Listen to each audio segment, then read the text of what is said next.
Okay, so welcome to Monday Morning Club. Yeah, a lot of what I'm going to share today is from Dr. Chatterjee that we went to see on Friday night. It's kind of really grounding, a lot of stuff that I knew, um, but just receiving it as well and hearing it, I'm quite excited about it all. So, I mean, if we just want to arrive in this space and maybe just think about an intention for yourself today, just whether you want to jot it down or just let's just take like 30 seconds, just 30 seconds silence to think one intention for today.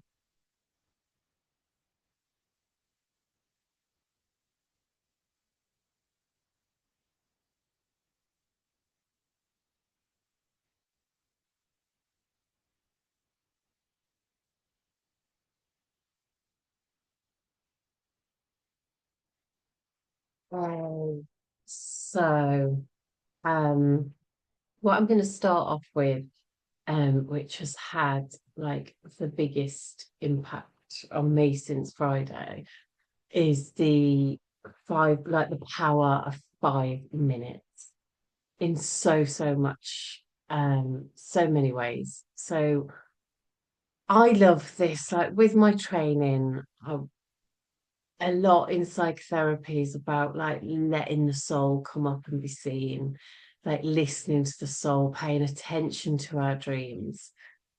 Um, And this is kind of like every kind of therapy or positive self growth or whatever you engage in, the overarching huge theme for me is always time finding, whether you want to call it a sacred pause, and you look to yoga teachings and slowing down, allowing the soul to catch up with the body, whether it's pausing to take that breath, to do some breath work, um, just finding that stillness. Like that is the huge golden thread throughout all of this work.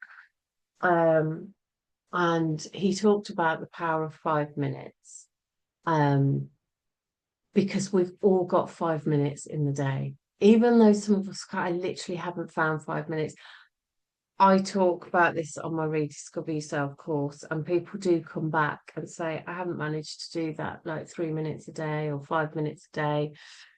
And I reflected on this, and what I ask people to do is literally sit for like 5 minutes a day with a cup of tea and just be for 5 minutes. Now, some people find that especially hard, and we're going to come on to that and talk about discomfort. So, I hadn't really appreciated how difficult that can be. When there's so much mental chatter, I know that it is difficult. I actually love it so much, but I practiced it for a long time. So when we are 5 minutes of doing nothing, and people have such resistance to this, that the 5 minutes goes out the window. Now, the difference with the 5 minutes, and it can be silence, but discussed on Friday, was 5 minutes of anything you want to do. So if you want to, like, think about areas that you are like doing really well in at the moment. He used the word thrive. What are you thriving in? 3 areas that you are thriving in your life right now. That you're like, yeah, that that's that's winning. Could be that you're feeling really close to a certain friend right now and friendships. It could be that you are always on time for work. Whatever it is, 3 areas that you think, yeah, I'm thriving in, and you can jot those down. And then I want you to think about one area that you're not thriving in currently, with compassion, with kind eyes. This isn't creating a stick to berate yourself with, something that you're not thriving in. And this is this is where we're going to use your 5 minutes. So this is where we're going to look as to where we can just bring a little bit of balance, a little bit of improvement into where you're not, you don't feel that you're thriving in the moment. Now, mine was exercise and movement. I used to be such an avid runner. Um, yeah, loved it. And the last 3 years, I've been more a yoga mat, relaxation, which is great, but haven't been getting as much like cardio.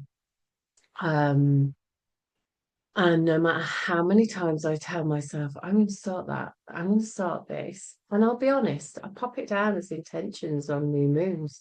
Still not happening. And I can't understand why I've got this block.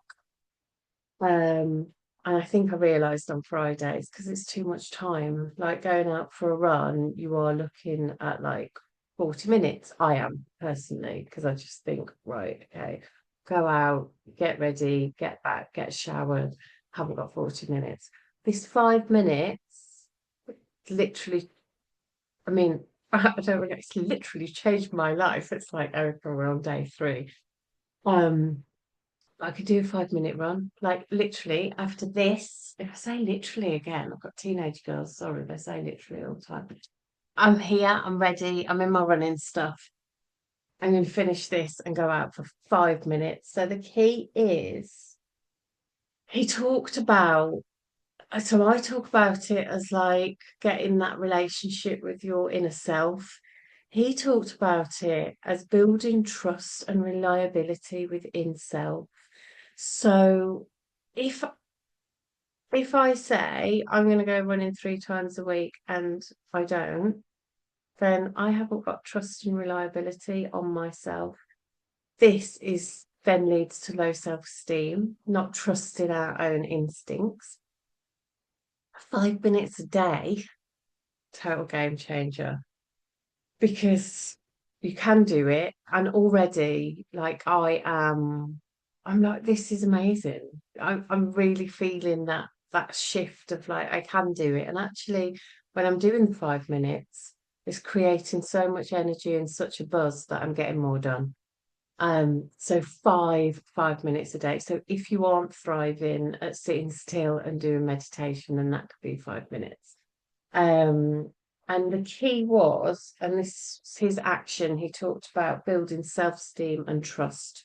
So we've lost that in ourselves, and we're in a very, really hit a chord with me actually. With I've got this Grammarly app um for it's like spell check, but it will just check, but it will reword. So it's not like, well, I suppose it is like a spell check AI thing. So it won't reword it, but it'll change it, and it does sound better. But even that, I'm like, oh, I'm found myself last week running.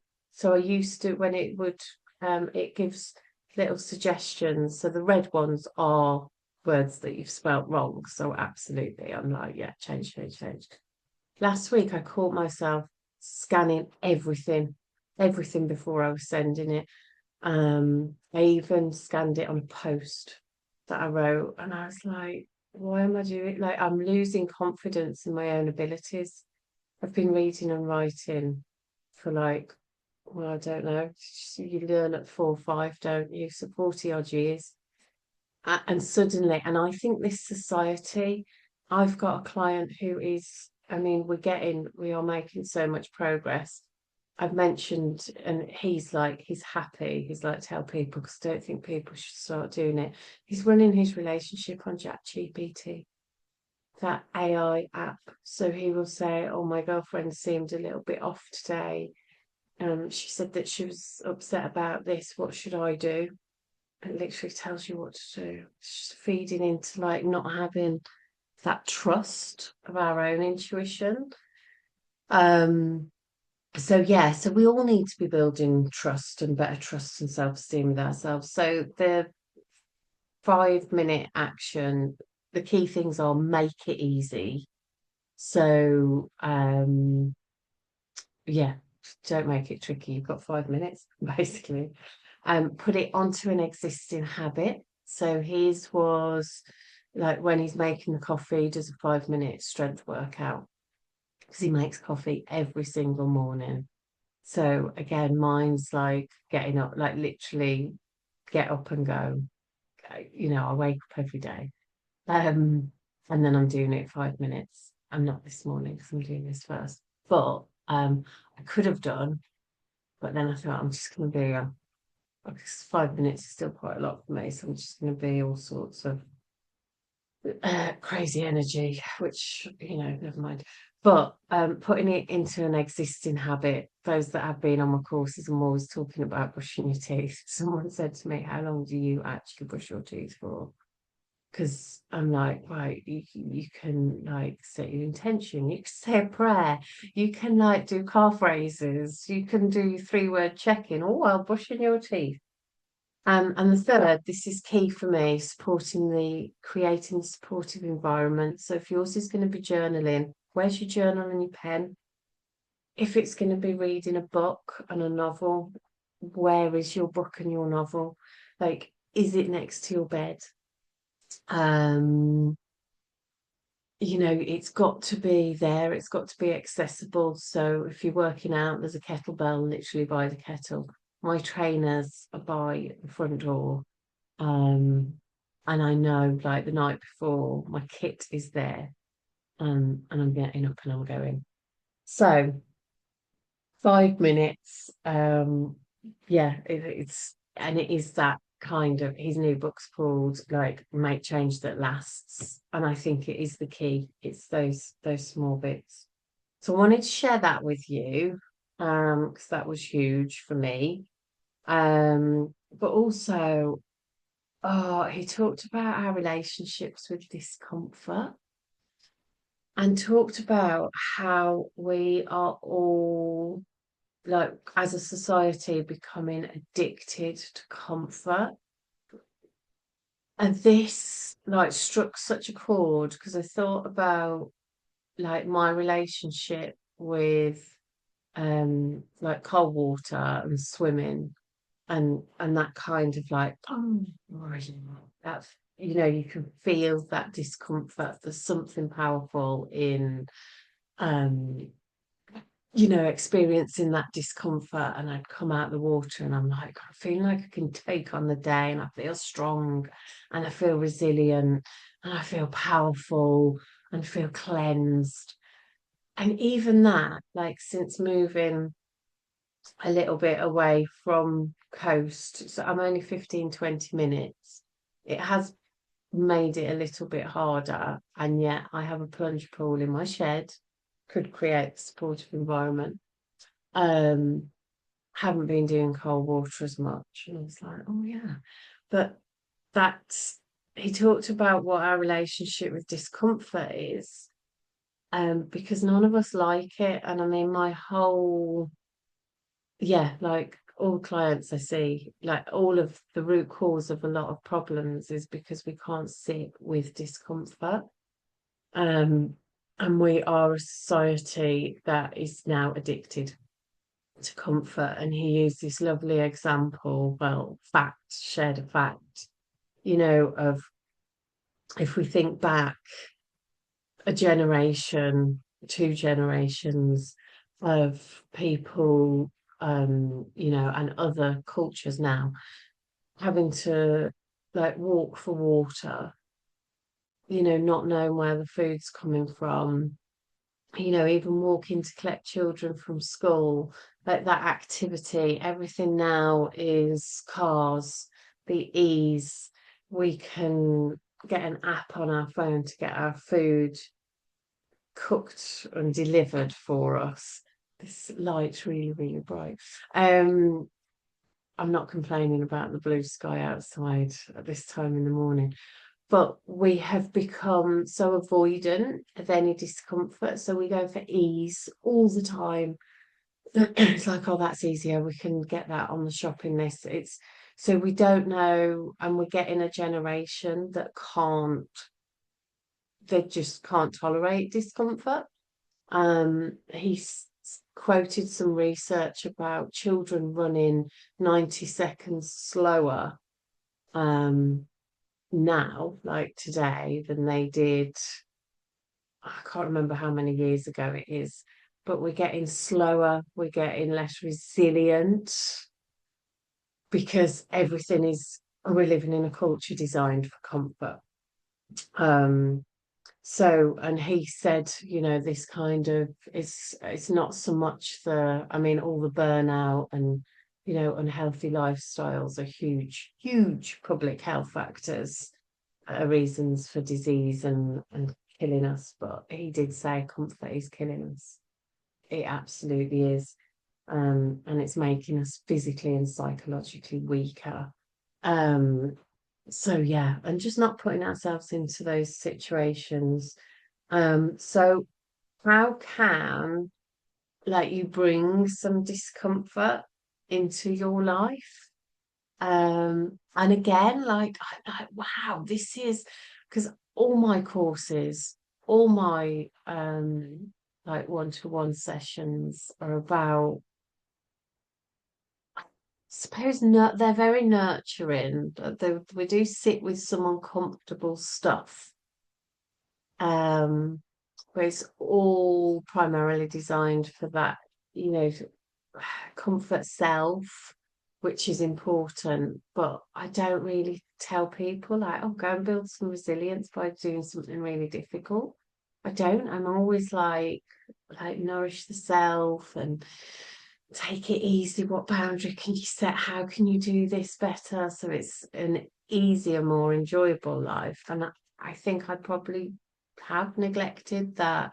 Although I tell people that they've got to feel all those feelings, but physically, and this is why bringing that discomfort into life, like mine is tied in with that 5 minute action because yeah, I don't like thinking about the discomfort, thinking about not wanting to do it. We'll talk about this a bit when, like, on manifestation, of you have to manifest the days where it's pouring with rain and it's blowing a hoolie, and visualize you putting your trainers on that day and going out the door into the storm. Visualize those discomfort moments, not just getting your Brighton Marathon badge or whatever it is that that kind of glory goal of it all, thinking about, so if you want to lose weight and thinking of like sitting and being surrounded by the foods that you're not going to be eating because you've made a certain decision about something. Maybe not eating bread or whatever it is, like thinking about how you're going to sit there while you eat like family are eating pizza or cheese toasties or whatever. You know what I mean? I won't labour the point anymore. So for me, it was that actually running around the block. It is discomfort, like it's physically, and I've got to that state where I'm like, do you know what? It just hurts. Like there's benefits to walking, and like, oh, actually, my leg, it's a bit of a twinge in my right hip, and my knee doesn't feel great. So, and these are things that I'm telling myself when I have got back into a bit of a run and a bit of a habit. Oh yeah, just don't do it because it feels a bit uncomfortable. Of course, it's going to feel a little bit uncomfortable. I haven't done it for a while regularly. Um, I'm not saying don't listen to your body at all, but you know those areas of discomfort really. Um, so big actions around, I would say, solitude. And it's he said, so I'll say like, oh, let the soul catch up with the body, let the soul catch up with the mind. And he said, like, step outside your life to learn about your life. Um, and doing this brain tap, which is 5 minutes of writing of anything, just to allowing that space for things to come up. And that's where we get our most clarity. Um, And then also these kind of these values. So, oh, before values, I'll just quickly like I loved this. He played a video, he did a podcast with her by Edith Edgar. Is it Edgar? She's an Auschwitz survivor in the 90s. Definitely, I might pop in the link or send it to you. He did a podcast with her and he spoke about every experience being neutral. Everything that happens in life is neutral. It's like a big, they teach a lot of this in like Plum Village and in Buddhism. Like everything is neutral, even like all the thing, not everything, every experience is neutral. What isn't neutral is our emotional response to it. So, really thinking about our response, and he said about moving from victim mentality to the architect of our life. So, simple one driving, like, oh, there's traffic. Of course, there's traffic. There's always going to be traffic because I've left 5 minutes earlier. This always happens to me. And it's always when, the girls have got to be in 10 minutes early for school or oh, I've got to drop the dog off. Uh, It's a neutral event. That traffic jam is a neutral experience. It's a neutral situation. I'm putting my emotional stresses onto it. And then I feel shit. I feel stressed. Um, and it is just a traffic jam. So it was nice to be reminded of that. And he said about at the end of the day, like ask yourself, what's triggered you today? Why has it triggered you? But also getting out of that complaining mindset of like, could you invite a different frame of reference into that? What would a friend say about it? But also living aligned with our values. Sorry, I know that I'm skipping on. I just want to try and share with you as much as I possibly can from Friday. I mean, do my rediscovery, so of course, if you want any more. But the values of things that represent our external values. So this is like what we do. So the like time spent with children. So it's kind of externally what is representing our internal values. So I put like being with kids, being on the beach, connecting with women, healing, work, moon circles, spirituality, meditation, yoga. They're the things like the external that I do that represent my internal values. Um, and internal values are the qualities that represent the person that we know ourselves to be, not who we're told to be. So this isn't like, so I wouldn't say if I'd got a job in a call center and it didn't feel aligned to me, I'd be like, the corporation and who I work for might not be aligned to my values, but actually showing up, earning money for my children, to be a reliable, financially stable mother, it is aligned. And again, this is reducing that victimhood, that choice of why we're doing things. And thinking of like qualities of internal values. So it's who we really know we are on that good day, and it's not fixed by roles. It's not, oh, so externally it could be, oh, well, she's a meditation teacher, she's a mum, she likes going to the beach. They're the external ones, but internally it's like, I know myself, like I wrote down that I know myself to be like kind, empathetic, I'm emotional as well. Um, put feminist, but I think that's a role, so I might have got that bit wrong. So what we know ourselves to be and how we're representing that in our external world. Are we doing that? I remember like being so in the closet with spirituality and crystals and um yeah. I'd hide them. I just like, I don't want people to think I'm a little bit woo woo. So there was this like disjoint of like who I felt and believed I was and how I was showing up. So hopefully that makes sense. So it's what you know yourself to be. You know it in your heart. And how does that translate in your external world? But really thinking of, yeah, I'd really value that time, that being present. That's what I value externally and making that match. So there it is in a very, very, very compact way. But I hope you enjoyed it. And let me know what your 5 minutes are. I'd look, yeah, keep that accountability going.